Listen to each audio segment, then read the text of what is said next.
What's up, people? This is Who That College Edition with your favorite host, Trill Quack. And today, we're going to get spicy, man. Haven't dropped in a little bit. You know, when I don't drop for a little bit and I come back, we get spicy. So today, we got the conference winners. I'm going to be predicting all conference winners of this season, Power 5 schools. I'm going to be 100% right. A few shockers, but let's get into it. We're starting off with the big boys in the SEC, a stacked, loaded conference with Oregon, Alabama, Georgia. Conference is stacked. And around with the Ducks, man. Around with Oregon Ducks to come out and to win that conference this season. And a few things that's led me to that is the wide receiver core of Oregon is crazy with Tez Johnson, Evan Stewart, Rashad Holden. Number one, he had a decent season last year, but this season he's ready to break. The addition of Dylan Gabriel, the addition of Jabbar Muhammad at corner. Their D-line is crazy. They have a top 4, top 5 D-line in the country. And ultimately their coach, man. Dan Lannon is, to me, a top 4, top 3 maybe coach, man, in the conference. And not just the conference, in the college football. He's a great coach, man. He pulls the best out of his players. He knows how to win. You think about last year, man, they lost some very, very close games to Washington. And then Washington was great last season. You know, man, they made it ultimately to the championship, and they had one of the best players on their team, Washington did, with Michael Penix. And Oregon took them down to the nail biter. Is Dylan Gabriel better than Bo Nix? But this Oregon team, man, is physical, they're sound, they're talented, and they're well coached. And I just think it's the new conference may be what they need, although it's a tougher conference. But last year the Pac-12 was nice. The Pac-12 wasn't trash, it wasn't weak.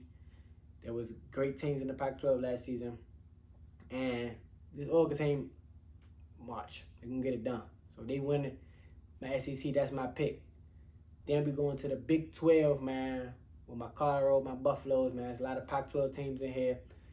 The heavy favorite for this one is Houston, with Cam Rising coming back, man. But I think he's going to have a drop-off season. I think this season, Cam Rising isn't going to live up to the hype and isn't going to be the best quarterback in the Big 12. I think Shador, but I don't got my Buffaloes winning the Big 12.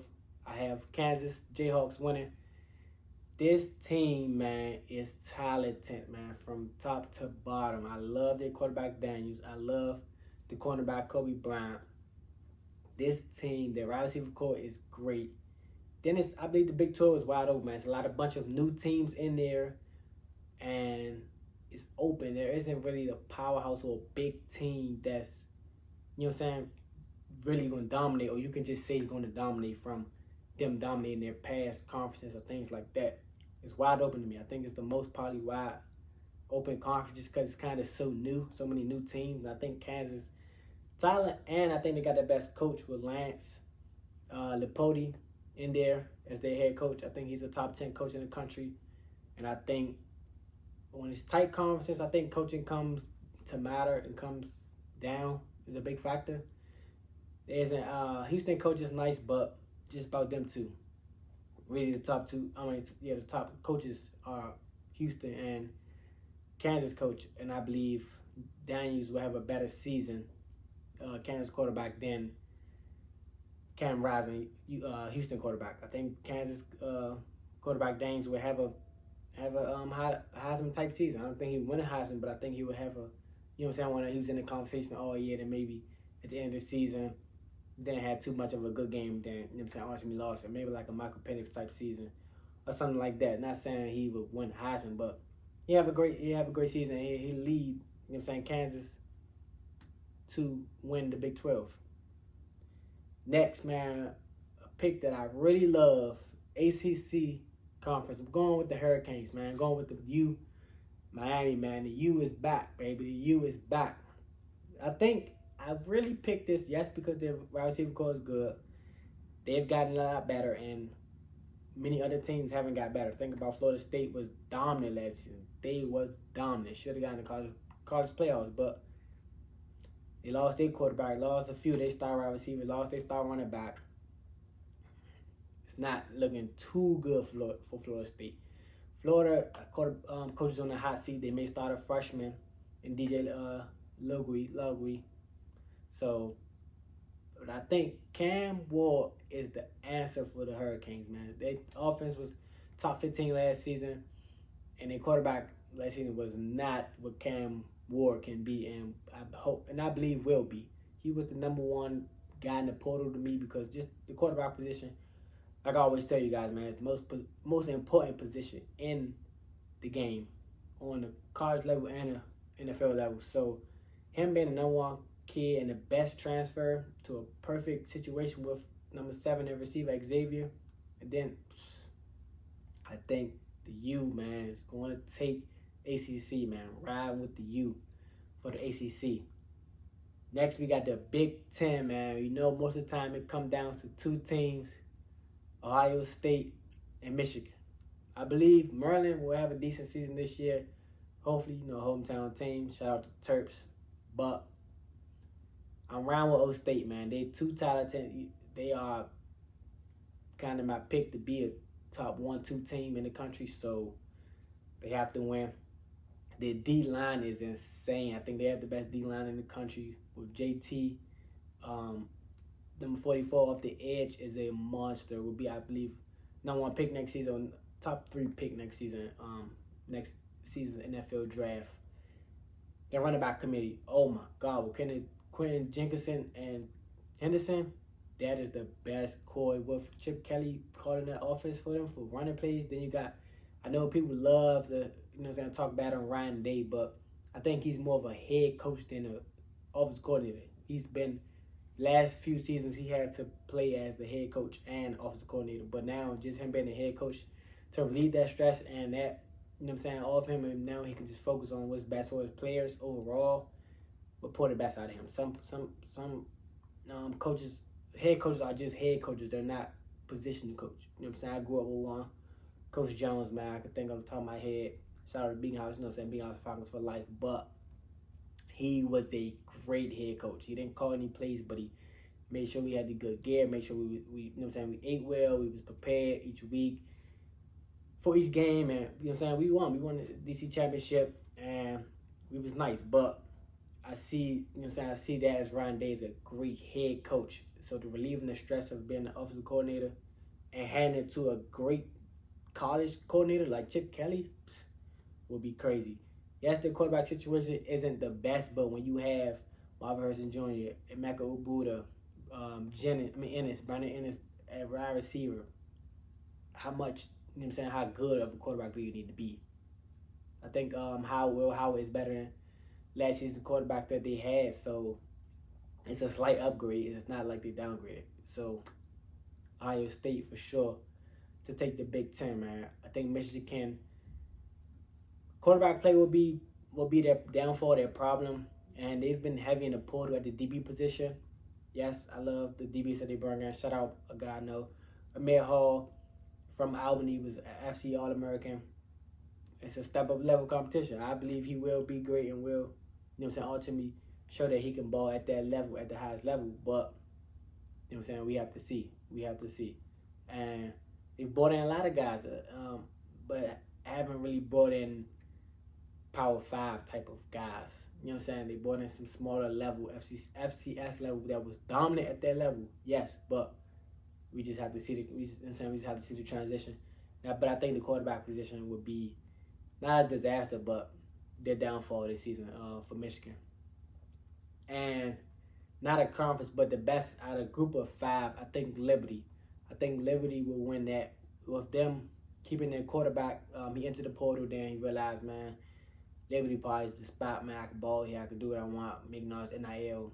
And he ultimately stayed. Liberty has been getting a lot of 3 and 4 stars.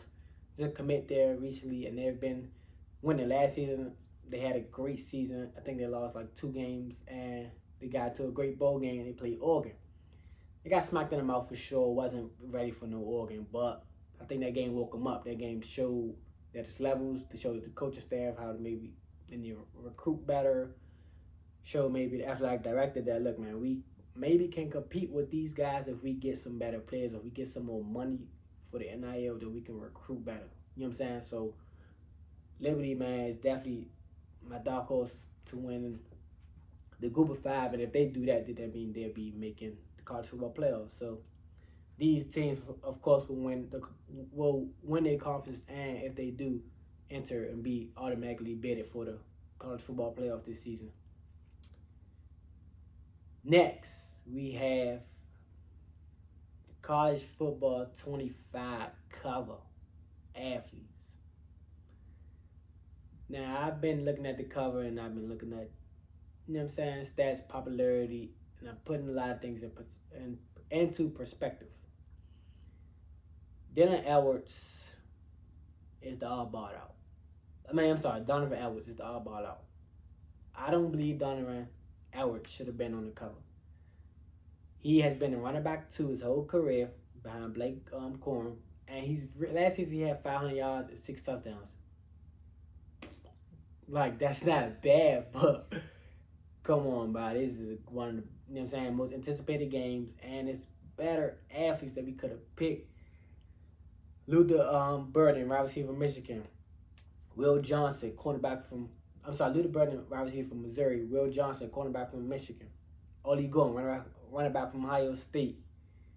Jaden Daniels, quarterback from Michigan. Kobe Bryant, quarterback from Kansas. We could have put some other people on there than Donavon Edwards. I believe he is a great back, and this season may be his breakout season, where he runs for 1,100, 1,200 because he's the running back 1. But we've seen so many times where the running back 2 is not really running back 1. Think about Tony Pollard for Dallas. He was great as a running back 2. He was great behind Zeke. And once they let go Zeke, he became the running back 1. He couldn't get it done because you the one that's taking all them hits. And then the running back 2 comes in fresh while his defense is a little, you know what I'm saying, worn down, and he breaks off one. I hope that's not the truth with Donavon Edwards, but we've seen it. You know what I'm saying? So we're going to see. But we could have I would probably love Luther Burden on there. Best top 2 receiver, him or Tutori from Arizona. So I think Luther, or even him, Tutori would have been great, but I think Luther have more notoriety, more popularity too. Because at the end of the day, that's kind of more what it's about. It's a video game. I love Travis on there. He's the ultimate player. You know what I'm saying? He comes in, practice hard. Never hear anything about him other than football. Then Quint Ewers. I'm not that big on Quint Ewers, but the college football committee and this college football RS, like, they've been trying to push him up to be that. He is that. He's nice, but that's hit and nail there. But I don't know, man. Let me know in the comments how you guys feel about Donavon Edwards on the cover, being in running back 2 his whole career. And this year, yes, can be his breakout year, but we haven't seen it yet. We just haven't seen it. While we have other athletes, nice stars that's projected to be top 10 picks, you know what I'm saying, they respective positions, and they could have been, you know what I'm saying, they could have been one of the guys. I think more of him just being at Michigan and it being such a powerhouse. They won the championship last year. That was probably a lot to do with it. Recent bias is real and maybe came into a factor here. But I don't know. Can't wait for the game to come out. I'm definitely, you know what I'm saying, going to be buying it, tuning in. Still trying to figure out who I'm going to do my dynasty with, man. And whoever I do it, you know, we're going to be dogs and win our conference, and all our players going to be tripped out. But that's all I have for you folks today. Please make sure you like, comment, and subscribe. Don't forget to subscribe. I'm your host. I'm Trill. Y'all know what it is. I keep it 2 things. True, real. Peace.